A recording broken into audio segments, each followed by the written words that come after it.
oleh itu, sebarang usul untuk mengiktiraf apa juga sistem pendidikan lain mesti terima bahasa Melayu dan sejarah Malaysia. Kalau ada yang tidak terima bahasa Melayu, lebih baik jangan duduk di Malaysia.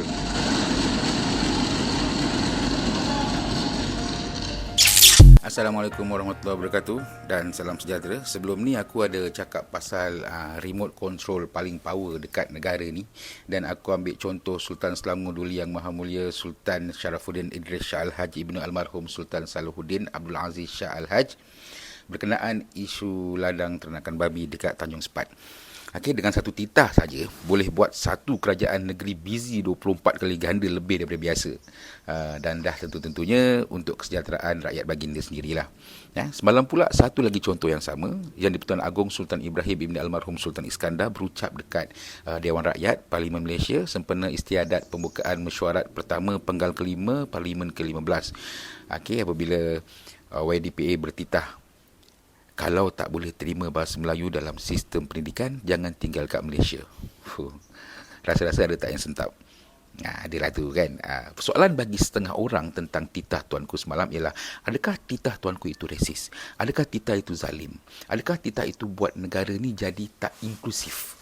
Inklusif tu sama rata lah. Sebelum korang berfikir macam-macam tentang YDPA kita, dengar ni.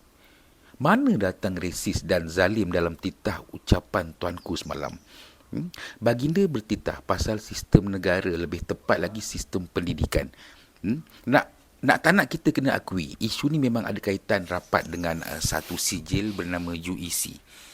UEC ada yang tahu sebut je kan, tapi makna dia tak tahu apa UEC ni. Tak apa, semua orang bermula dengan tak tahu. Tak perlu nak kecam orang yang tak tahu. Aku bengkak betul kalau ada baca komen kan. Bacalah, itulah banyakkan baca kan. Baca Jambatan Ilmu, terpaling banyak membaca pula.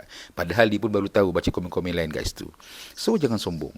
Kau pun asalnya bodoh juga UEC ni Unified Examination Certificate, dalam bahasa Melayu dia sijil peperiksaan bersepadu. UEC ni sijil dari Sekolah Menengah Persendirian Cina lah. Dah lama dah UEC ni, daripada tahun 1975 lagi. Dia gunakan bahasa Mandarin sebagai bahasa penghantar. Okey, semua subjek dalam bahasa Mandarin lah, senang cerita.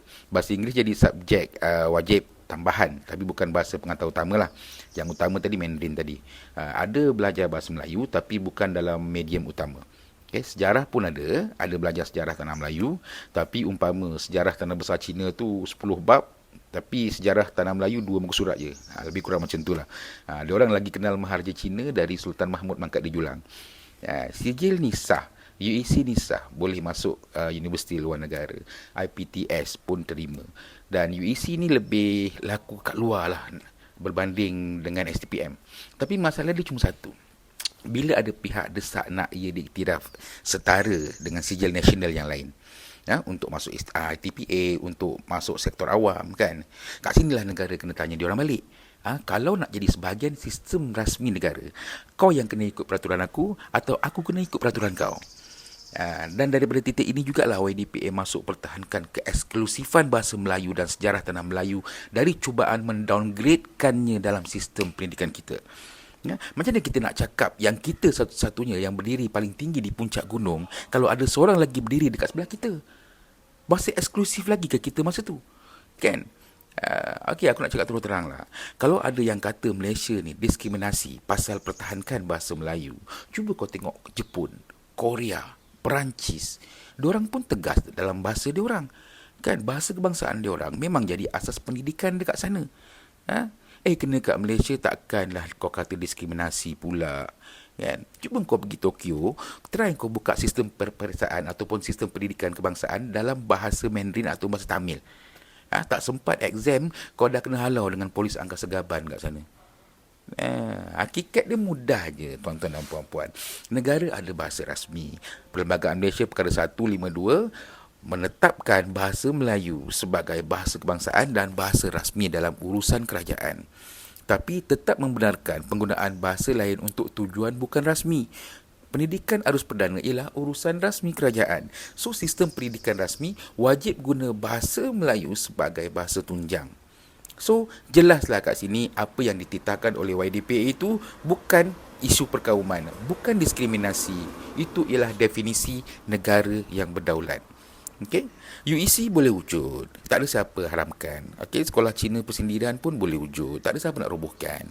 Masalahnya cuma bila nak pengiktirafan rasmi, nak dana, nak laluan automatik ke universiti awam, nak masuk ke perkhidmatan awam.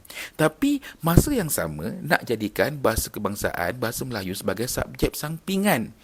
Kan, sejarah Malaysia nak jadikan nota kaki saja. Tak bolehlah macam tu, kena tukarlah. Samalah macam kau nak masuk pasukan bola sepak Harimau Malaya contohnya kan. Tapi kau nak pakai jersey yang ada lambang kelab kau instead of lambang Harimau Malaya tu. Lepas tu kau marah pasal kau tak terpilih. Bodoh kan? Kenapa ayat titah YDPA nampak macam keras lah kan? Suruh keluar daripada Malaysia ni kan? Sebab isu ni dah lama. Berpusing-pusing macam kipas rosak. Setiap tahun ada je yang bersuara UEC perlu diiktiraf, UEC dizalimi, UEC itu adalah isu hak asasi. Bahasa lain ada NGO yang jaga, ada peguam yang membela bahasa, setiap bahasa. Bahasa Melayu siapa? Kita lah, rakyat Malaysia ni. Tak kira kaum, tak kira bangsa, agama, wajib pertahankan bahasa utama kita. That's why YDPA bersuara dalam hal ni. YDPA bukan ahli politik. Baginda tak perlu mengundi. Tapi bila raja bersuara keras, tu tandanya kita semua dah terlalu lama main tarik tali. Ayat baginda, jangan tinggal di Malaysia, tu bukan ayat nak buang orang. Macam mak kau marah kau kalau balik maghrib-maghrib masa budak-budak dulu. Apa mak kau cakap? Tak payah balik lah. Boleh balik esok pagi, kenapa nak balik hari ni? Kan, itu sindiran nama dia. Diskriminasi sebenar ialah bila negara takut pada bayang-bayang sendiri. Diskriminasi sebenar bukan pertahankan bahasa kebangsaan. Diskriminasi sebenar ialah bila nanti budak-budak sekolah rasa bahasa Melayu ni untuk kat sekolah saja. Keluar nanti pergi kerja, bahasa Mandarin, bahasa Inggeris. Universiti bahasa Inggeris, syarikat besar bahasa Inggeris, dokumen penting bahasa Inggeris. Buat apa belajar bahasa Melayu kalau habis sekolah aku tak guna? Kan? Diskriminasi sebenar juga ialah bila nanti bahasa Melayu cuma alat untuk lulus exam saja. Dah kerja nanti tak pakai pun, semua English. Dan diskriminasi sebenar juga ialah bila generasi akan datang anggap bahasa negara sebagai bahasa optional. Bahasa Melayu sebagai bahasa optional. Kau boleh pilih nak guna bahasa apa dalam pembelajaran kau, exam kau, kehidupan kau. Itu diskriminasi terhadap bahasa sendiri. Time tu generasi akan datang malu nak bercakap dalam bahasa Melayu pasal standard bahasa Melayu dah lebih rendah daripada bahasa lain. Ironinya negara lain bangga mengeksport bahasa diorang. Kita nak mempertahankan pun kena bisik-bisik takut ada yang terasa. Aduh. Kan? Nak UEC diiktiraf tak susah pun, boleh kan. Tapi bahasa Melayu mesti jadi subjek teras dan lulus dengan cemerlang macam SPM dan juga STPM. Sejarah Malaysia wajib lebih banyak dari sejarah negara lain. Kita bagi terbalik yang tadi tu, yang 10 bab dengan 2 muka surat tu. Lepas tu kena selarilah dengan falsafah pendidikan negara. So ini bukan penindasan, ini namanya integrasi. Bukan ubah struktur rumah ikut selera sendiri. Di mana bumi dipijak, di situ langit dijunjung. Kau tak boleh pijak bumi Selangor tapi nak junjung langit Sabah. Tak boleh. Kan? So bila YDPA bertitah dengan ayat keras macam tu, baginda bukan serang kaum. Okay? Baginda bukan hina sesiapa. Baginda cuma buat satu perkara yang makin jarang orang berani buat zaman sekarang ni, iaitu mempertahankan asas negara tanpa minta maaf atau minta izin siapa-siapa. Sebelum ni nak pertahankan pun kena minta izin, minta pendapat kat golongan tertentu, takut dia terasa. Padahal dah jelas dah dalam perlembagaan. Buat je lah, tanya orang buat apa. Kan? UEC bukan musuh, kaum Cina pun bukan musuh. Masalah dia satu saja. Pendidikan sepatutnya alat satukan rakyat.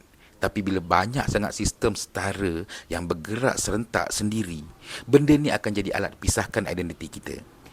Bila negara yang ada 2 sistem jiwa, akhirnya akan ada 2 kesetiaan. Kalau kita tak jaga bahasa, bahasa akan jadi sejarah. Dan bila bahasa jadi sejarah, maka hilanglah identiti kita. Aku nak perkenalkan Ketiak. Jangan risau, memang sebutan dia ketiak. Tapi ketiak yang ni bukan punca masalah, tapi inilah penyelesaiannya. Perfume on the go ni saiz dia 10 ml.